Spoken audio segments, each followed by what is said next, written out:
শিমলীতলাত বিদ্যাৰ দেৱীৰ বন্দনা। শিক্ষানুষ্ঠানত উখল মাখল পৰিৱেশ। পুষ্পাঞ্জলি অৰ্পণ কৰি মাৰ আশীষ ল'লে হেজাৰ হেজাৰ ছাত্ৰ ছাত্ৰীয়ে। গোৱালপাৰাৰ শিমলীতলাত আধ্যাত্মিক আৰু প্ৰীতিভোজনৰ এক অনন্য সমাহাৰ।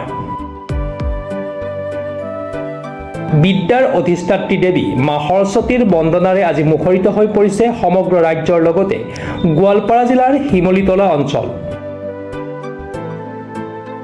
শিমলীতলা JN হাইস্কুল, শিমলীতলা আঞ্চলিক ছিনিয়ৰ ছেকেণ্ডাৰী স্কুল আৰু শিমলীতলা জাতীয় বিদ্যালয়কে ধৰি অঞ্চলটোৰ বিভিন্ন শিক্ষানুষ্ঠানত দিনজোৰা কাৰ্যসূচীৰে জ্ঞানৰ আৰাধনা কৰা হয়। পবিত্ৰ সাজপাৰ পিন্ধি ছাত্ৰ ছাত্ৰীসকলে উপবাসে থাকি দেৱীৰ চৰণত পুষ্পাঞ্জলি অৰ্পণ কৰি আশীষ নিৰ্মালি গ্ৰহণ কৰে। এনেকুৱা সাজন কাজন কৰিবলৈ আহিছে নেকি? নহয়, কেতিয়া আহিছে? অলপ আগত। হয়। আজি কি আশাৰে মানে তুমি সৰস্বতী পূজা তোমাক তুমি কি আশীৰ্বাদ বিচাৰা? হয়, মাৰ আশীৰ্বাদ বিচাৰো। পুৱাৰে পৰা চলা নাম প্ৰসংগ আৰু পূজাৰ অন্তত মাহ প্ৰসাদ বিতৰণৰ লগতে ছাত্ৰ ছাত্ৰী আৰু শিক্ষক কৰ্মচাৰীসকলৰ মাজত অনুষ্ঠিত প্ৰীতিভোজন অনুষ্ঠানতো এক উখল মাখল আৰু ভাতৃত্ববোধৰ পৰিৱেশ সৃষ্টি কৰে। আমাৰ জৱাহৰলাল নেহৰু হাইস্কুলৰ প্ৰথম বছৰৰ কাৰণে শ্ৰী শ্ৰী সৰস্বতী পূজা উদযাপন কৰিবলৈ লৈছোঁ।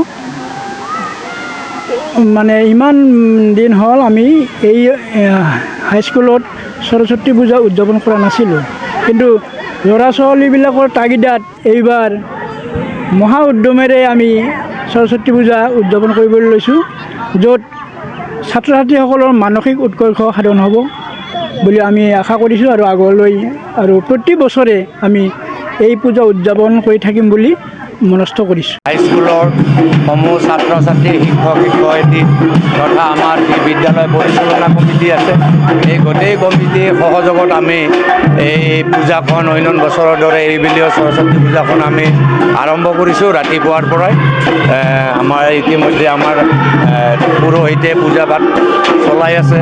তাৰপিছত ছাত্ৰ ছাত্ৰীয়ে পুষ্পাঞ্জলি অৰ্পণ কৰিলে। ইয়াৰ পিছত আমাৰ নামটো চলি আছে, আপোনালোকে দেখা পাইছে। ইয়াৰ পিছত প্ৰীতিভোজন এটা হ'ব, হোৱাৰ পিছত প্ৰসাদ বিতৰণ হ'ব। আৰু আমি এনেকুৱাকৈ আজিৰ দিনটোৰ কাৰ্যসূচী লৈ আমি কি কৰিছোঁ, গোটেই ছাত্ৰ ছাত্ৰীয়ে আৰু শিক্ষক শিক্ষয়িত্ৰীবৃন্দ মিলি আমি আজি এই পূজাখন আৰম্ভ কৰিছোঁ। মই মানে 2003 চনৰ পৰাই এই বিদ্যালয়খনত আছিলোঁ, বুঢ়ীথৈৰতো আছিলোঁ। মাজতে মই এখন বেলেগ স্কুলত যাব লগা হ'ল। তথাপিও এই স্কুলখনৰ প্ৰতি মোৰ যিটো মৰম চেনেহ আন্তৰিকতা সদায় থাকিব, আজিও আছে, সদায় থাকি যাব আৰু ভৱিষ্যতলৈ থাকিব।